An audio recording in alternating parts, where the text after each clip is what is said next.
The university have had a really successful sustainability strategy that's been delivering over the last 10 years. I'm now into my second role at the university, and as I've picked up the leadership for sustainability, I want to slightly change the strategy. So we're looking at it at the moment, but it's all encompassing. So it's not just focused on buildings and energy, it's focused on the way we do business, and increasingly there'll be a focus on behavioural change. So there's a whole range of sustainable projects that the university has delivered on recently and is working on. So we've worked extensively on CHP and producing our own power on campus. We've looked at the transport initiatives and our fleet. The University of Birmingham have 92 fleet of vehicles. Presently 20 of these are electric or hydrogen fuel cell. This is an incredible amount considering the diverse range of vehicles that we have. Using alternative fueled vehicles as part of our fleet on campus has made a huge impact. Monica and her team have done a great piece of work, working with suppliers, working with staff, and also our supply chain. It's made an immediate impact on emissions on campus. It's made us think about journeys, it's made us think about the vehicles we use, and actually do we need to make the journeys. So it's part of a bigger piece of work, but it's something we're now embedding into our ongoing practice.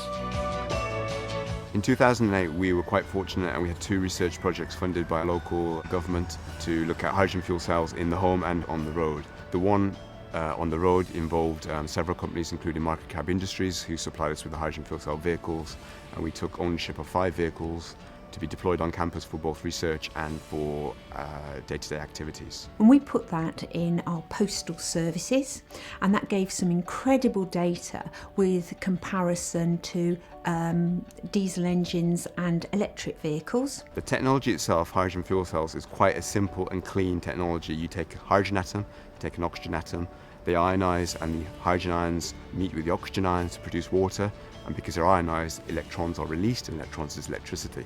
So any vehicle or any device that needs electricity, a hydrogen fuel cell can be used for. Its only emission is water, H2O.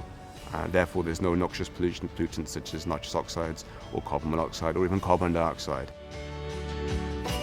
The research has been around for many years, but without the help of the transport management and services at the University of Birmingham, a lot of the research wouldn't have happened, because without having a real user, we wouldn't be able to get the real data to make the improvements. Working with them closely on what technology can be used and how it can be used effectively, help them learn about their own fleet, as well as help us with the research and produce high quality, high impact research papers, and has inevitably ended up with the delivery of a hydrogen vehicle as well as electric vehicles on the university fleet. My role is all about trying to get staff, students and visitors to travel to the University of Birmingham in a more sustainable manner. So my main target is to reduce the single occupancy car usage to university. The Green Travel Plan has really enabled students and staff to focus on how they get to work and how they get from work and how they travel during the working day as well. We've worked quite hard with our local providers and our transport providers to make transport as easy as possible, and we've tried to build that into our schemes as well. The university has been conducting a travel survey since 2010, and we use this to base our travel plan and our actions to try and get people to travel more sustainably. So we listen to the feedback. For example, we install cycle facilities like you can see here so that people can store their bikes securely and under shelter. We offer a discount on bus travel. If you buy a season ticket, you can get a 25% off discount. We have our own on-site bike shop, so you can get free servicing, you can hire bikes, both staff and students can hire bikes. We work with a range of partners, most notably the neighbouring hospital sites under the banner of the Green Travel District. So we work with them to assess this whole site as one campus and try and encourage staff to travel more sustainably. I think the culture has changed quite dramatically in the last couple of years. We've been really lucky with our sustainable travel initiatives, and certainly we have a scheme for salary sacrifice leasing vehicles which are capped at 120 CO2, which has meant that staff have adopted a lower emission vehicle. That's been hugely successful. We also work very closely with Birmingham City Council and Transport for West Midlands to influence them on their decision making, and also to take advantage of some of the offers they have around cycling and walking.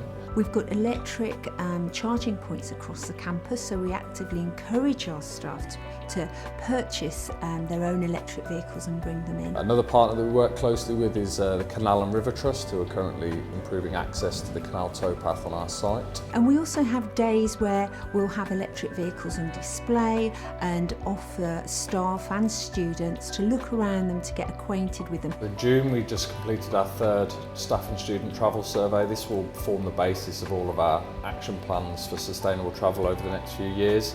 So as part of that, we are looking to increase car sharing. We're already a very high percentage of staff and students that are cycling.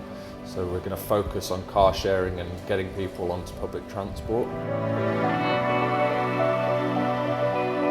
Other businesses and the HE sector can learn from the hydrogen fuel vehicle project that we've done in a number of ways. Firstly, it's the fact that it can be done. I mean, there are so many things that would seem to stand in the way of pursuing a project like this, but it can be done with a bit of tenacity and will.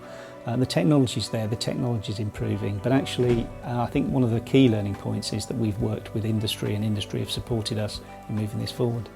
Other higher education institutes and commercial companies can certainly look at the way that they manage the data. We're lucky, as I've said, that we manage the fleet of 92 vehicles, so we have the data for that and we know exactly where we are. I think with a lot of sectors, commercially and in public services, there can be different departments doing different things and that information isn't collated. So that's one of the most important aspects.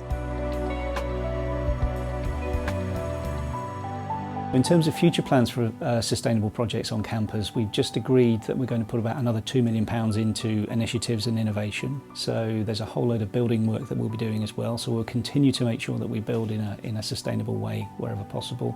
We'll link in with our supply chain as well. There are projects that we're doing around waste, around combined heat and power. We're putting a new gas turbine in. We'll continue to do work with the fleet. We will invest though in behavioural change projects over the next 5 years.